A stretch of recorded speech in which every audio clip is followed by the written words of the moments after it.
So I just got out of bed and there's an email for me. Harley, there's a picture of you on the internet with you and Freely and Sally Fallon from the Weston A. Price Foundation.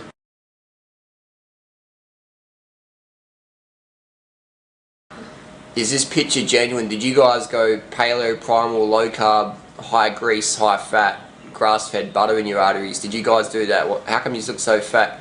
Someone just photoshopped the photo. I guess this is what we would look like if we ditched our high carb, vegan, low fat lifestyle, heavy on the fruits, fruit focused 20 million bananas a day style, and we got into the high fat grease and clogging your arteries with grass-fed organic dairy butter and pus and nutrient-dense foods like butter, egg yolks, whole raw milk, full-fat cheese, and liver, and liver, and liver are not villains, but foods that are the basis of good health and should be included as much as possible in our diets. Eating liver. I mean, people say you've got to eat liver. The liver's like the detoxification organ of the animal. So it's basically like getting a sponge and putting it in a public toilet, and then you take it out after 6 years, which is the average age of death that they kill a cow, 3 to 6 years, and you're taking that sponge out of the public toilet after 6 years and you start eating it because you get all the nutrients. I mean, it's going to have nutrients in there, but it's going to have a lot of nasties in there. So if you're consuming the detoxification organs of animals, I don't know how healthy that is. Sponge in the public toilet, that's basically what a liver is. It's a chemical detoxification organ of mammals. So, you know, of any animal really. Any animal's got a liver, that's the chemical detoxification organ. That's the organ that does all the detoxification of all the chemicals and metabolic waste products. So you're basically eating the sponge that's been in the public toilet for 6 years. Not healthy in my opinion. But hey, that's just my opinion, just saying. Not that I've got a problem against Sally Fallon, nothing personal, but I'm just thinking, Sally, do we as Australia or America or as a world need to consume more animal fat, more cholesterol,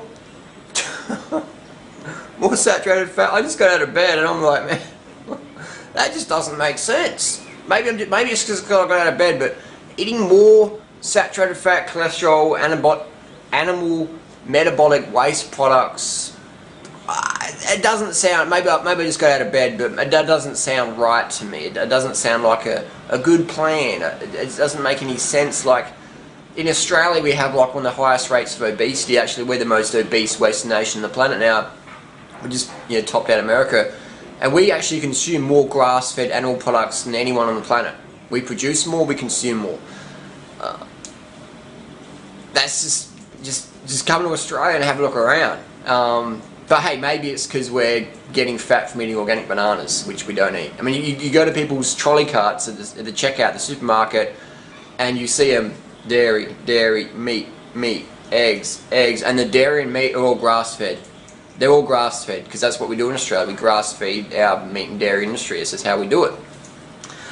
And the destruction we have in the environment is just horrendous. Cutting down all the forests. The biggest use of water in Australia is for dairy because we grass-feed. And you need so much more water to grass-feed dairy and feedlot it. So to recommend that, I don't think it's a good idea. I think that people have obesity issues from excess fat. Maybe excess fat and excess dietary fat. Maybe there's a link. Just maybe. And maybe when I'm in Thailand today now, when I look around and I see people eating rice and they're all slim and the fruits, and there's no dairy industry here, like, you know, like we have back home. There's no like big steak places and stuff like that, and people maybe have like a chunk of fish or it's very minimal animal product intake. There's actually a lot of vegans here, part of their culture. Very slim people, very kind people, very gentle people. They're not dropping bombs in other nations and stuff like that. So very kind people in general, Thailand. And then if we look at what Weston A. Price actually promoted, he promoted the diet high in wheat. High in wheat, check out my other video for that one. Weston A. Price promoted a vegetarian-based lifestyle, heavy on the grains, and he said 1 egg per day provides all your protein. So when people say, oh, you need to eat a lot of eggs and dairy, and because Weston A. Price did that, that's total misinformation. That's not correct. People actually read Weston A. Price's book, but I'll I'll give you a link at the end of this video for that video. Weston A. Price promoted vegetarian, pescatarian style lifestyle, high in carbohydrates, high in greens. So today, basically, the Weston A. Price Foundation is funded by a Washington-based agricultural group. So you just got to follow the money. Follow the money.